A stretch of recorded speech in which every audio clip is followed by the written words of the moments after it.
Assalamualaikum, marhaban.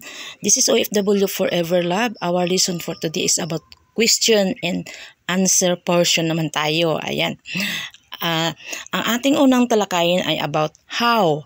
Ang how ay ibig sabihin niyan sa Arabic ay sloan. Kamusta ka? Kung sa atin pa. Pag ito ay ginagamitan ng panlalaki o lalaki, slonic.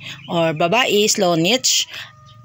Kung sa lahatan naman ay slonkom, kung lahat ng babae man o lalaki. Yan ang ibig sabihin ng sloan. Kasi hindi naman sila gumagamit katulad sa atin na i-identify mo siya, he, doon na yun mo malalaman sa dulo pa lang ng kanilang mga salita, doon mo malalaman kung refer sa anong gender ang kanilang sinasabi. Ngayon ang ating tatalakayan naman is about where. Sa Arabic naman ay yan ay tinatawag ng when. Baka akala nyo ano ang when? Akala nyo when nga kailan na hindi. Arabic ng where is when. For example, where will you be going today? In Arabic, when bitruhon elyum. Today means elyum bitruhon. It means going. That is a future tense. Present tense arrow means go. Elyum today. Bitruhon future verb means will go. Example, ana arrow. It means in English, I go. That is a present tense. Truhon, it means you go. Lahat kayo. Either male or female. Let's see, ana biro. It means I will go. Ana is refers to I. Go is refers to biro. Merong well because that is a future tense. Or like this, ana baro. Kasi yung pagbigkas nilang baro sa future tense, mayroong B, biro or baro, that is the same. Ana bero or ana baro, I will go. Anta betru, you will go, but that is refers to the boy. Or inta. Inti betruhin or anti betruhin is refers to the girl. You will go. Huwa biro, he will go. Hiya bitro, it means she will go in the future tense. If you make a future tense of the verb, must be add ba or ra to the verb in the beginning words of the verb. Like that, biro, like that, that is a future tense. Or ra aro, it means to say that is will go also. Ana ra aro, antara hatru, entira hitruhin. That is refers to the future tense. You will go for the male or you will go for the female. So let's go to champ. Champ, it means how much. Magkano sa Tagalog. For example, champ shara, it means how much that it costs. Magkano yan. For example, also refers to the milk. Champ halib, champ hada halib, how much the milk, magkano ang gatas. Yun ang ibig sabihin ng champ. Champ as refers to magkano or how much in English. Cham kubus, cham samon. Samon is refers to the bread or tinapay, any kind of the bread. Kubos is also called salmon, but that is pangalan talaga yan ng kubos doon. For example, like loaf bread, ang tawag na doon ay toast bread. Pag inutusan ka ng madamo akini or ibi, the toast bread, alang sliced bread ang ibigay mo. Pag sinabi niyang kubos, kubos ang ibibigay mo. Now we go to Wayne. Ito na naman ang Wayne. Ang Wayne naman sa Arabic ay Mita. O baka akala nyo Mita ni Facebook ha. Hindi yan. Mita in Arabic. Ang English ay Wayne. For example, Mita mawadik. When is your appointment? Yun ang sa English ng Mita mawadik. If magtanong ka about sa oras ng iyong departure or arrival, ang sa English, sa Arabic naman ng time is waqs. When is the departure time? In Arabic, mita waqs al ikla. Ikla is a departure. Kailan ang iyong flight or lipad? Ikla it means departure or take off. Ang take off is ikla pa rin yan. Ang arrival ay wusol ang tawag doon. Pag landing naman ay kubot. Yan ang sa Arabic. Ang walks naman ay sa English ay time, oras. Iba yung iba yung watch. Ang watch ay sa Arabic ay sa'a.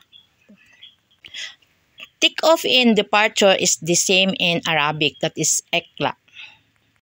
If you're asking someone or somebody, in English is what, and the Arabic is shino, at sa atin naman ay ano. For example, shino hada. What is this? Ano yan? Or shino shugol baad. Ano pa ang ginagawa mo? Wayid sama elyum. Ibig sabihin, it is very crowded today. Daming tao ngayon. Wayid is a lot or dami o marami.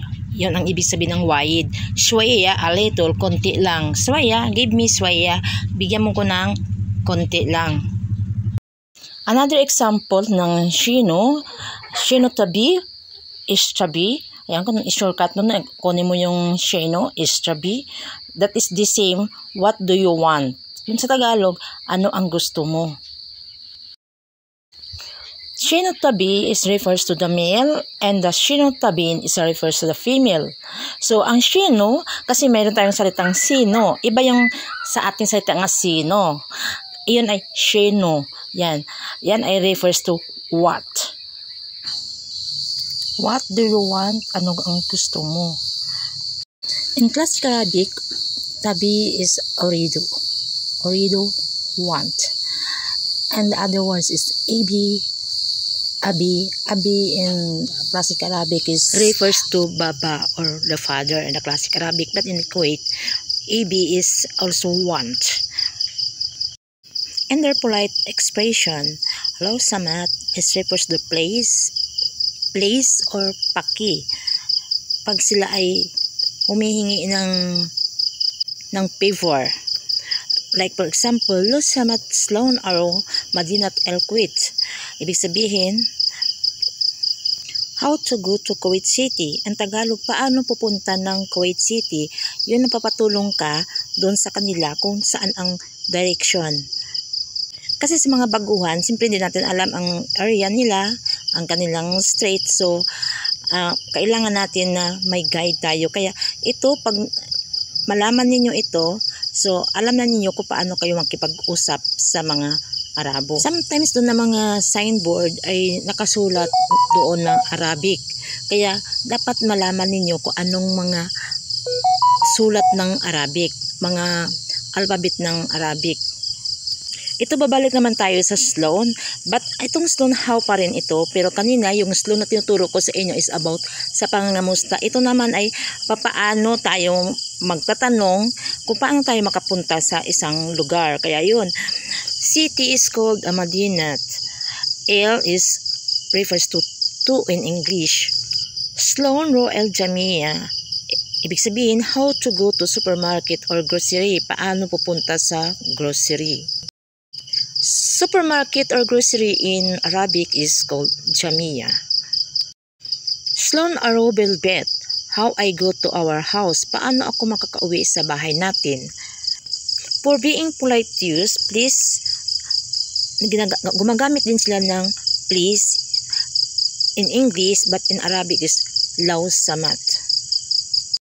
Pag nakarinig kayo ng salitang law samat, ibig sabihin ay please or paki. For female, would say law samati. For male is law samat. Dagdagan lang ng e sa dulo pag ito ay refer sa babae. Now, pupunta tayo sa kanilang area kasi pag doon na kayo sa lugar ng Middle East or probably in Kuwait, kailangan unahin nyo hanapin yung area. Ang area ay Mantaka. Kasi minsan, hindi nyo makikita ang English word sa signboard. Mga Arabic yon. Kaya kailangan alam niyo ang word na Mantaka at ang Arabic nga alphabet nila. Kaya nilalagyan ko yan ng mga Arabic alphabet para ma-familiar sa inyo kung ano ang sinasabi.